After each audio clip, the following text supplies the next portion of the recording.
é da ONG Revifé. Isso, Revifé. E é autora de um livro que fala sobre o câncer não é uma sentença, é uma palavra. Um livro que tem feito a diferença aí no meio evangélico e não evangélico também, no meio das nossas comunidades. Ok. É com imenso prazer, vereadora, que eu estou aqui respondendo a esse convite. Eu quero agradecer a senhora, a Neuza, a toda a Comissão da Mulher, dar um boa tarde à doutora, uma palestra maravilhosa, a todas vocês que são mulheres vitoriosas, não é verdade? Talvez tenhamos aqui algumas, como eu, que têm uma experiência de perto com o câncer, ou em seu próprio corpo, ou na sua família. No meu caso, eu tenho as duas. Eu tenho no meu próprio corpo e tenho também o caso de uma mãe e duas tias, inclusive minha mãe, que vai fazer 8 anos de morta, era moradora aqui de Angra dos Reis, ali em Monsuaba. Dona Flora é uma grande mulher que infelizmente foi embora por causa de uma recidiva de um câncer de mama, né? Mas eu estou aqui hoje para falar sobre uma vitória, a vitória do livro, e essa vitória de poder estar aqui nessa casa do povo de Angra dos Reis, dizer para você, como título do meu livro, que o câncer não é uma sentença, é apenas uma palavra. Por quê?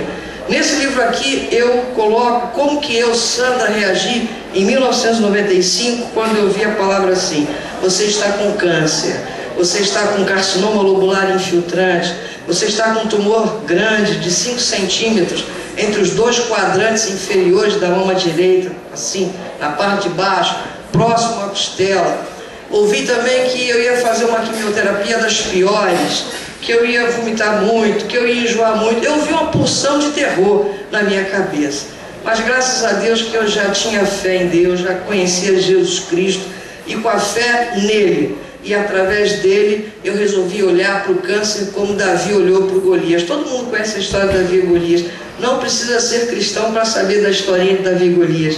Golias era muito alto, tinha 2,95 m, assim conta a história, e Davi tinha uma estatura mediana de 1,70 m.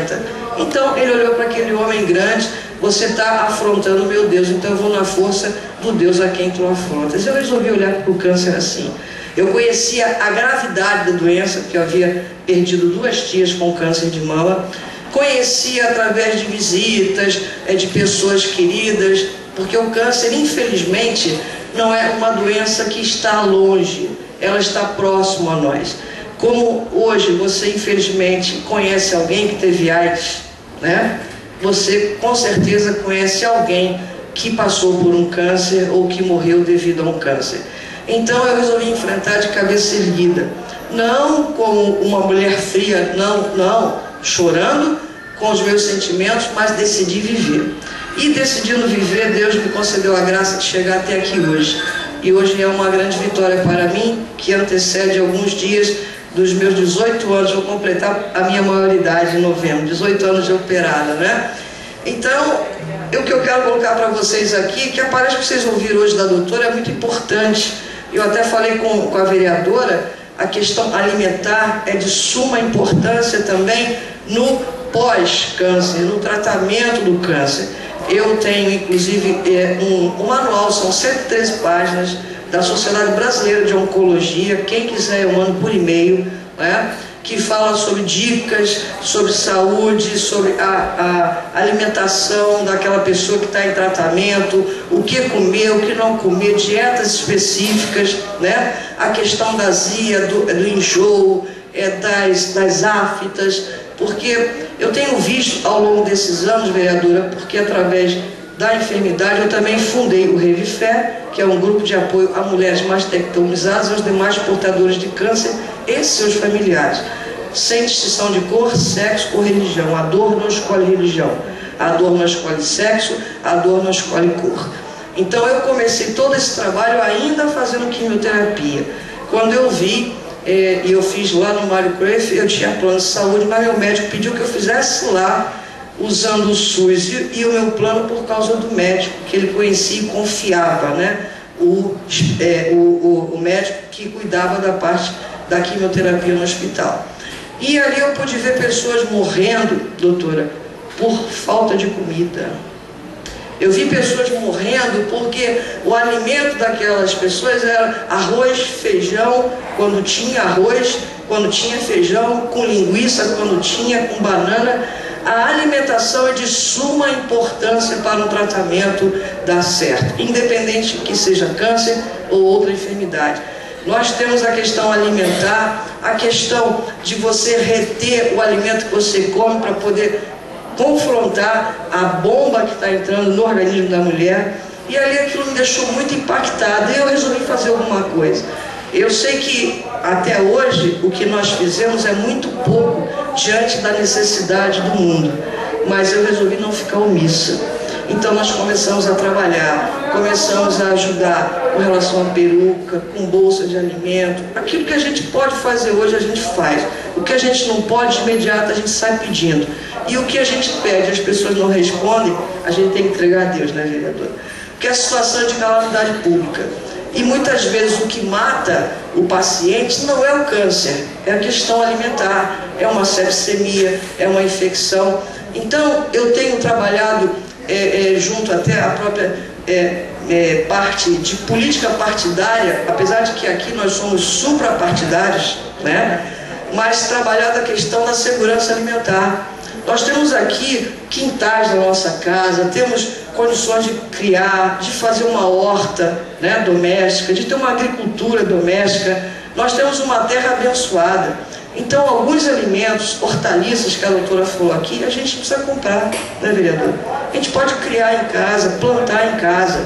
Por quê? Você compra uma comida cheia de veneno. Todos os fatores benéficos que nós vimos aqui, se você analisar no supermercado, até em uma feira livre, você vai ver que nem tudo está conforme tem que ser. Estão com drogas, com porcaria, com agrotóxicos, com o gás que sai do carro, né? Quer dizer, o monóxido de carbono. Você quando compra alguma coisa assim na rua, os carros estão passando, acelerando, aquelas chuvas estão absorvendo, vereadora. Então a gente está vivendo no século XXI, em meio a uma modernidade. A ciência é maravilhosa, mas ao mesmo tempo eu tenho observado que o homem tem se matado. Tem se matado. O câncer tem crescido assim de uma forma absurda, né? Vocês viram aqui a doutora falar em quase 53 mil novos casos. Isso, os casos que serão relatados ao INCA. Fora os casos que não são relatados, que a saúde pública não recebe informação. Eu faço palestras, vereadora, em todo o Brasil. Eu entro da classe A à classe Z. Eu vejo coisas assim absurdas, mulheres cultas, falando 4 idiomas, viajadas pelo mundo, com 67 anos, que nunca fizeram o exame preventivo. O que está acontecendo com a gente? A gente está desistindo da vida? Não pode ser assim. Então eu sei que eu sou uma despeitada, porque eu não tenho a mama direita, mas uma despeitada que chega aqui na Câmara de Angra para dizer para você: mulher, viva! Mulher, não olhe para o câncer no teu corpo, não olhe para o câncer na tua alma, não olhe para aquele ou para aquela situação que tenta impedir você de viver. Olhe apenas para o alto, porque a gente, quando olha para o alto, a gente vê uma chance de sair daquele buraco que a gente entrou. Se a gente olhar para o lado, a gente só vai ver as paredes do buraco que a gente está. Então, se nós não lutarmos pela nossa própria vida, ninguém vai fazer aquilo que é para nós fazermos, né? E a nossa vida pode servir de exemplo dentro da nossa própria família. E a partir daí, a gente vê a revolução que uma mulher pode causar. Essa revolução está no ato da maternidade e no ato também, simplesmente, de ser mulher. Porque, afinal de contas, nós não somos apenas o sexo frágil, nós somos o sexo que faz tudo acontecer nesse mundo.